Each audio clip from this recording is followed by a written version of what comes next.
Ishmael was the oldest son of Abraham, Isaac being the youngest. So we know that according to Genesis 17, 20, 21, God blessed the seed of Abraham, presumably Ishmael and Isaac. So we know that Isaac's seed was blessed, it says, through the very many prophets and princes that were sent through his seed. You name the prophets and messengers that went through Joshua, David, all the way down to the last two, John and Jesus. May God's peace and blessings be upon all the prophets and messengers. So as Muslims, we affirm the prophets and messengers through the line of Isaac. Ishmael, the one who was given the covenant, the sign of the covenant being, of course, circumcision. God says that we're going to make Ishmael a great nation, quote unquote. So the question I like to put to my Christian kith is, why would God bless the seed of Abraham through the line of Isaac, being many prophets and messengers, and not reciprocate that to the line of Ishmael? I don't think there's any reason. I don't think I would say, I think those people see the commonality and see the similarity. Let me put it like this. The children of Israel, when they went astray, we know that God, through his mercy, sent the prophets and messengers to rectify them, right? Whenever they went astray, God sent his prophets one after another. The last one being Jesus, son of Mary. When God blessed the seed of Ishmael, eventually the seed of Ishmael began to introduce, unfortunately, idol worship. Are you familiar with this? Yeah.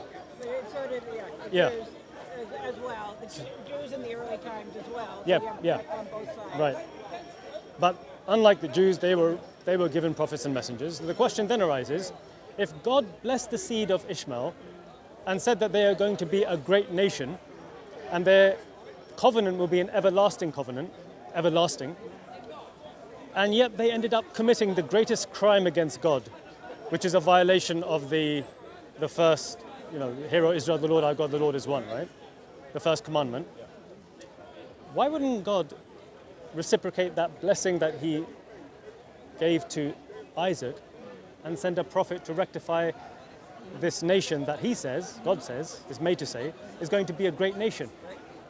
I think the only way you can reconcile the discrepancy is to affirm that there must have been a man from Ishmael's line who would be saying the same thing that his brothers would be saying, or were saying, through the line of Isaac. And the only man in history to openly proclaim that he is a messenger of God through the line of the Arabs, through the line of Ishmael, was a man by the name of Muhammad, the son of Abdullah. So he came with exactly the same message, which was the message of the prophets and messengers, our collective purpose in life, the collective purpose of all human beings. If I were to ask you just off the cuff, given you guys are far more experienced as a religious couple than I am, what's our purpose in life? How would you sum up in one succinct way our purpose in life? Love the Lord with your whole heart, your whole mind, your whole being.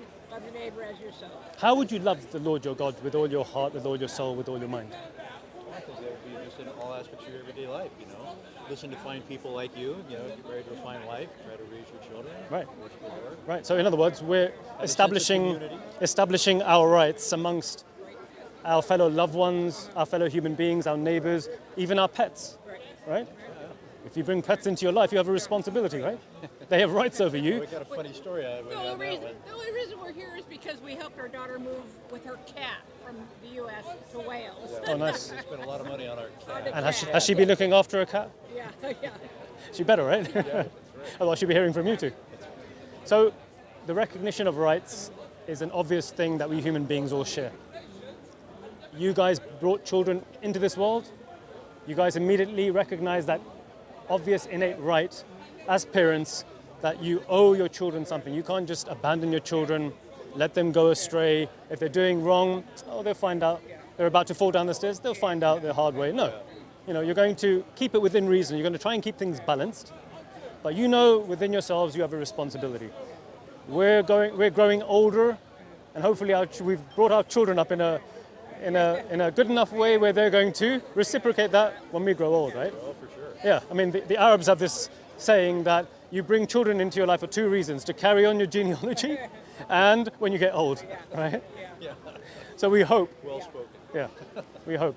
But these are the obvious rights that we recognize amongst ourselves. What about the right between ourselves and God? God's rights upon us. I think if we were to look at the hierarchy in the grand scheme of things as theists, God would be at the top of the ladder. So then, going back to the question of our purpose in life, what is our purpose in life? It ought to be God first, and then everything thereafter. Because if we fail in our establishment of God's rights, and yet we're going outside, like a Mother Teresa, which and I give that in a good way, helping the old woman across the road, telling people to do right, but we're not right with God, there's a disconnect. There should be a level of there's a level of hypocrisy there. That you're going to be going back to the source that brought you on this earth. You're telling everyone else to do right amongst themselves, but you're not doing right with God. So our purpose in the Islamic tradition is summed up in a verse in the Quran, which succinctly, I think, puts it beautifully. It says, God says, I have not created jinn, which is like an alternate form of life, like the angels, nor mankind, except that they worship me. That's it. And that worship, as we'll agree, can only be defined not by ourselves, but by God. He defines how we worship him. He defines himself, because as human beings, we want to know the object of worship that we're worshipping, right? It would be really hard for a human being to encompass what a deity is. The deity is all power. Or if the deity doesn't communicate with us in some meaningful way, right? Right. And we know that he has done that through the prophets and messengers. They were the closest to God. They were receiving direct revelation from God through Angel Gabriel. And so they were rectifying the greatest mistake that a human being could commit, which is a violation of God's right. So for the Muslims, we believe that our purpose in life, if we fulfill it, we'll have a chance of being in the grace and the mercy and the love of God. If we violate that knowingly, willingly, like for instance, we end up worshipping things from creation, would that be something that would be befitting the majesty of God, knowing that he is the all-powerful, he's the necessary being, he brought everything into existence, and yet we're taking something that we know is dependent upon this creator and giving worship to it rather than the source? So there's a verse in the Quran that encompasses this quite beautifully. It says that the sun and the moon are signs from God. So God says, do not prostrate yourselves to the sun and the moon. Prostration, you might see the Muslims when they're praying. I mean, it's a beautiful form of worship, right? We place our arrogant intellect on the ground and we go into like a fetus-like position. We do what Jesus did. According to the New Testament, in the Garden of Gethsemane, Jesus fell on his face and he prayed to God. Oh, my Father, if it be possible for you to allow this cup to pass, then let it pass not as I will, but as you will. So that's how the Muslims pray. So when we bow down and we worship our Creator, the verse says, don't bow down to the creation, but rather bow down to the one who created the sun and the moon. Makes sense. Yeah, I hope it does, because... So what time is it? Because we have an appointment. No worries. At 5 here, so we gotta. No worries. We gotta get moving.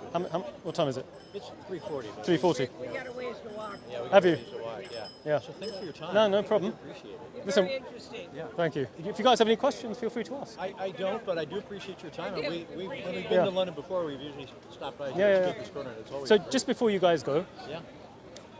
the gist of the message. As Muslims, it is forbidden, and we believe this is the call of the prophets and messengers, it is forbidden for us to worship anything from creation. That includes our Prophet Muhammad. He forbade us from worshipping things from creation and exaggerating his worth by taking him as a partner with God. We believe that's the greatest crime. So in the Quran, God says that those who die upon this greatest crime, what in Arabic is referred to as shirk, if you die upon that, willingly, knowing that that's wrong, then God says that is a sin that God will never forgive. But any sin other than that, if you return back to God, who is the all-hearing, the all-seeing, we don't have this idea of a middleman in our religion. We have a direct connection because we believe that God is as-Sami' al-Basir. He is the all-hearing, the all-seeing. So the all-hearing, the all-seeing, the all-knowledgeable there should be a direct conduit between us fallible human beings and the one who is all merciful, all loving. So God says in the Quran, call upon me, I'll answer your call. All we have to do is make sure that that call is in a pristine, clean way, not tainted through lies or distortions. So as Muslims, the biggest difference between us and you, I think, would be that the Quran makes it explicitly clear to the Christians and the Jews, don't take things from creation, don't associate mothers, fathers, sons, daughters, angels, anything from creation with God. Come back to the true worship of God, which was the call of the prophets and messengers. That's the gist. Sounds good. Thank you again. Nice one, mate. Thank you. Take All the best, care. right? Take All the best. care. Have a good one.